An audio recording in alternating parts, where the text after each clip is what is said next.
Здравствуйте, уважаемые друзья! С вами я, Юрий Тютченко, кандидат ветеринарных наук, и в этом видеоподкасте поговорим о лавинообразно нарастающей угрозе возникновения резистентности клещей ворова к акарицидным препаратам и об опасности бессистемного применения препаратов от воротоза.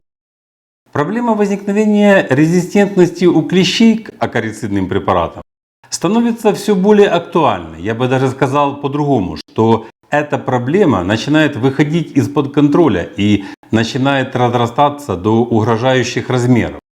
И как доказательство важности этой темы, это то, что она уже поднимается практически на всех семинарах и встречах пчеловодов. Везде о ней говорят.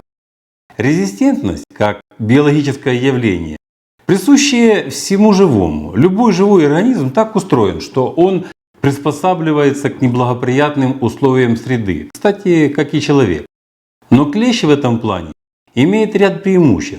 Он попроще, а поэтому очень хорошо приспосабливается к изменениям внешней среды. Поэтому борьба с ним должна быть очень продуманной.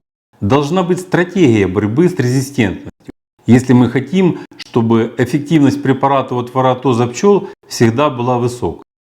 Вообще, материал о резистентности клещей и количественной диагностике я хотел выложить в интернет несколько позже. Я сейчас, как и обещал, уже подготовил материал по зимовке пчел, но услышав один вопиющий, на мой взгляд, случай по применению препаратов против воротоза, я настолько был впечатлен, что не удержался и решил вне очереди опубликовать этот видеоролик. И дело даже не в конкретном примере, а дело в том, что этот случай, к сожалению, не единичный, и проблема резистентности с каждым годом становится все больше и может дойти до точки невозврата. И потом мы будем дружно ругать химию, говорить, что препараты, которые содержат химические вещества, это тупиковый путь. Вот только кто бы еще правильный выход из этой ситуации порекомендовал. Поэтому не столько этот случай важен, конечно, он показательный, а насколько волнообразно нарастает частота таких случаев. Этот случай стал своего рода спусковым крючком и последней каплей, почему я вне очереди подготовил этот материал. Но вернемся все-таки к этому конкретному случаю, чтобы было более понятно, почему эта тема так важна. Как на меня, это беспрецедентный случай, как не надо делать. Вы, когда до конца дослушаете это, то тоже, несомненно, со мной согласитесь. А услышал я следующее, что один пчеловод делился своим опытом борьбы с воротозом, и он рассказал, как он борется с клещом. Он ставит в улей несколько полосок от разных производителей. Говорит, что если ставит один вид полосок от одного производителя, то клещ не сыпется. Да-да, вы не ослышались. Именно так он и сказал, что ставит полоски от разных производителей. И он ни разу не упомянул о действующем веществе. Как доказательство этого, перед ним лежали упаковки с препаратами от разных производителей, которые он собирался ставить. И там были, внимание, сейчас вы услышите еще более сногсшибательную информацию. Приготовились?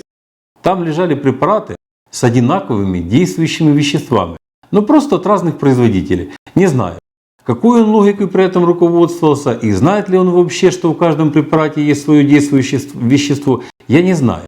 Он просто сказал, что когда он так делает, то клещ сыпется. Я когда это увидел, то у меня дух перехватило и слов не было. А были только одни эмоции. Даже не хочу признаваться какие, сами догадаетесь. Ну что я могу сказать, кроме как никогда не идите по этому пути. И никогда не делайте так. Я сейчас расскажу вам, почему не надо так делать. Давайте вместе рассмотрим сложившуюся ситуацию, и уверен, что вы со мной согласитесь. А ситуация следующая. На рынке сейчас не 3-5 наименований препаратов, как это было лет 10 назад, а это уже буквально десятки наименований препаратов. Но действующих веществ на рынке не так уже и много. Их можно пересчитать буквально на пальцах. Причем на пальцах одной руки. В более чем 90% препаратов, которые встречаются на рынке Украины, это следующие действующие вещества. Флувалинат, флуметрин и амитраз. Препараты с остальными действующими веществами встречаются достаточно редко. Я даже сейчас упоминать о них не буду. Это не столь важно сейчас. Скоро выйдет мой отдельный видеообзор по этой тематике, в которой я дам четкую систематизацию всех препаратов и всех действующих веществ против воротоза пчел, которые встречаются на нашем рынке. А сейчас, если кратко сказать, то глаза разбегаются от изобилия акарицидных препаратов, которые есть на нашем рынке. И выбор пчеловодов по поводу того или иного акарицидного препарата базируется в основном на основании или совета знакомого друга пасечника, или под маркетинговым давлением фирмы-продавца, у которых, я имею в виду фирмы-продавца, понятная цель – продать. Но не их это задача следить за резистентностью вашего клеща. Я имею в виду и друзей пасечников, и фирм-продавцов. Это ваша задача знать, каким препаратом чувствителен ваш клещ.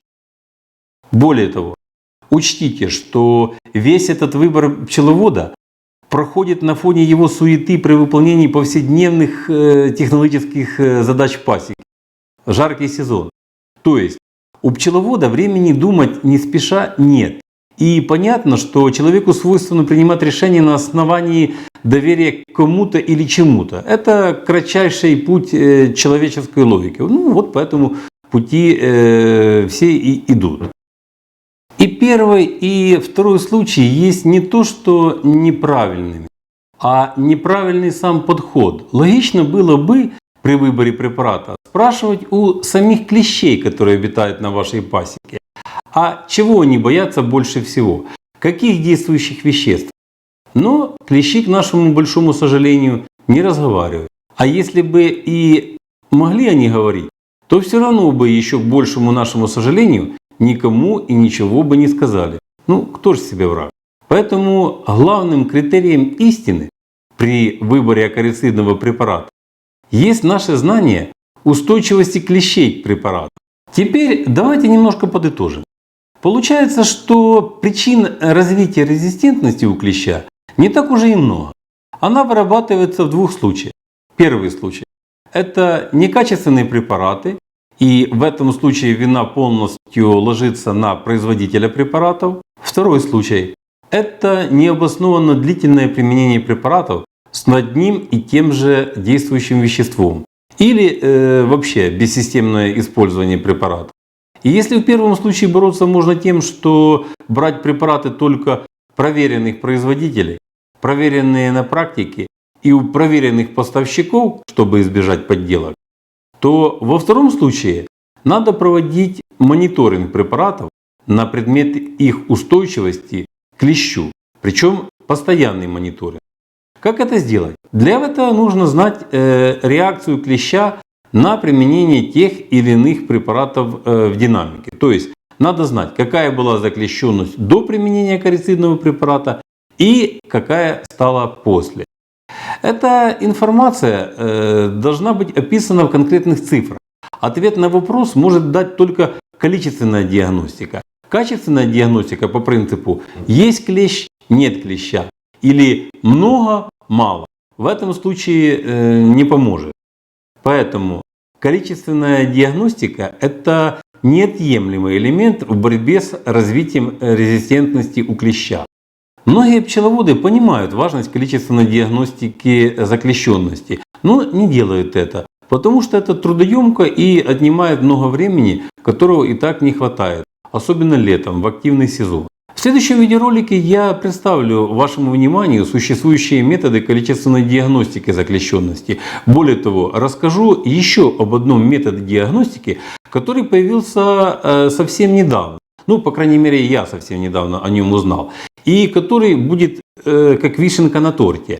Он кардинально, а самое главное, выгодно отличается от других методов своей оригинальностью, простотой, быстротой и эффективностью. Не я придумал этот метод, я его подсмотрел и с удовольствием поделюсь им с вами. Уверен, вы тоже оцените его по достоинству. Но это будет уже в следующем видеоролике. А сейчас еще раз хочу вас попросить, дорогие пчеловоды, не бороться с клещом так, как я вам описал в примере выше. так как этим вы будете способствовать развитию резистентности клеща на вашей пасеке. И потом вам будет очень сложно бороться с ним. А пока всего вам доброго, пусть ваши пчелы будут здоровыми и до новых встреч!